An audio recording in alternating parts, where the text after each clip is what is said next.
안과의사 김무현을 검색하세요. 네, 자, 오늘은 가서 잘 쉬세요 라고 얘기하면 앉아서 테레비를 봐요. 근데 그건 엉덩이가 쉰 거지 눈이 쉰 게 아니거든요. 눈 수술했으니까 첫날은 눈을 좀 쉬어줘야 돼요. 안녕하세요. 예, GS안과 김무현입니다. 수술을 했고 상처가 아무는 과정이기 때문에 약간 간질간질하고 뭐 이물감도 있고 있거든요. 모든 균은 손에서 옮습니다. 눈에 상처가 날 수도 있고, 또 각막이 약한 사람들은 각막에 변성 같은 게 생기는 경우도 있는데, 그것도 제일 흔한 원인은 눈 비빔이거든요. 비비지 말기, 그게 1번이에요. 두 번째는 약잘 넣는 거죠. 약을 쓰는 제일 큰 이유는 시력이 좋아지고 그것을 안정적으로 유지시켜주는 거예요. 그러니까 약을 제대로 넣지 않으면 좋았던 눈이 갑자기 나빠지는 일이 생기겠죠. 저희가 정해드리는 기간 동안 안약을 잘 넣으셔야 돼요. 자, 세 번째, 이거는 흔하진 않은데 병원 예약해드린 날 오세요. 안 오고 한참 있다 왔는데 갑자기 눈에 흉이 져 있다든지 상처가 났다든지 그러면, 자, 이건 서로 굉장히 안타까운 일이거든요. 저희가 또 많은 경험을 통해서 정해놓은 스케줄이 있을 거 아니겠어요? 그때그때 예약해 드릴 때 와서 진료 받으시고 이상 없는지 꼭 체크하십시오. 그게 세 번째입니다.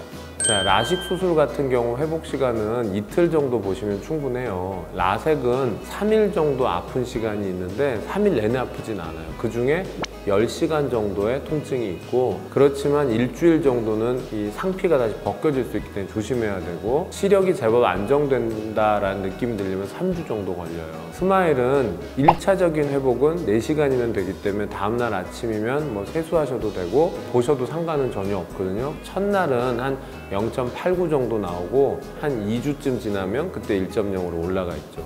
라식이나 스마일 수술 경우는 당연히 가능하죠. 왜냐하면 그 정도는 충분히 회복이 되니까. 되게 토요일날 수술 받으신 분들 일요일날 저희가 이제 아침에 병원에서 진료 보고 월요일날 문제없게 출근하시라고 하거든요. 근데 라섹을 해야 되면 사실 토요일날 수술했을 때는 월요일이 제일 아픈 날이죠. 그러니까 그때부터 한 화요일까지는 쉬시는 게 좋을 것 같아요.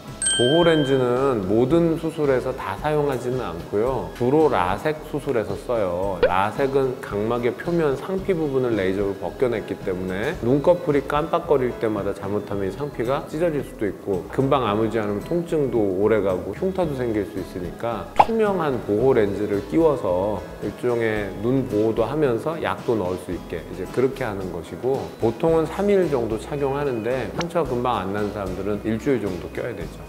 그 선글라스를 끼는 것은 자외선 차단이 주 목적이죠. 라섹 수술은 각막 상피 부분이 벗겨졌다가 새로 자라는데 상피가 투명하게 아물어야지 잘 보이는데 이게 희끗희끗하게 아물어버리면 문제가 생기겠죠. 바로 그런 경우에 그 혼탁의 원인이 되는 자외선을 막아야 되니까 선글라스를 껴주는 거예요. 그래서 라섹 수술 경우에는 보통 2개월 정도 권해드리고, 라식이든 스마일이든 뭘 하든 보인다 하더라도 첫날은 쉬세요. 자, 오늘은 가서 잘 쉬세요 라고 얘기하면 앉아서 테레비를 봐요. 근데 그건 엉덩이가 쉰 거지 눈이 쉰 게 아니거든요. 눈 수술했으니까 첫날은 눈을 좀 쉬어줘야 돼요.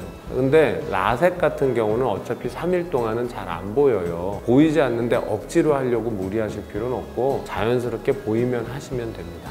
수술을 하고 나서 혼자 운전은 할 수 없어요, 안전을 위해서. 그러나 수술 직후라 하더라도 재보면 한 0.34 정도는 되기 때문에 웬만한 건 볼 수 있거든요. 대중교통 이용해서 왔다 갔다 하시는 거는 문제 없습니다.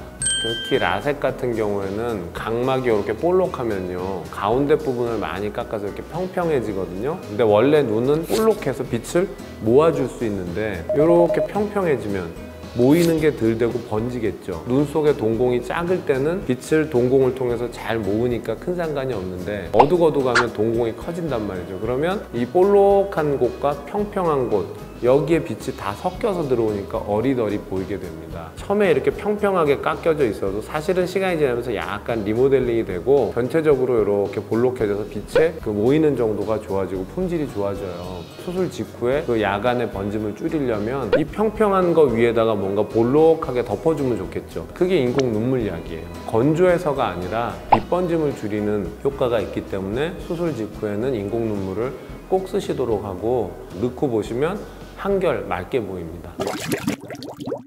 뾰족한 것에 대해서 공포심을 가지는 사람들이 꽤 있는데, 그런 분들이 수술하러 오면 칼이 눈에 가까이 오면 저 못 참을 것 같아요. 근데 안 보여요. 사실은 그냥 뭉툭하게 눈앞에 흐리게 보이는 것이지 막 뾰족한 게 눈에 왔다 갔다 하는 게 보이지 않습니다. 그래서 그건 그렇게 어렵지 않아요.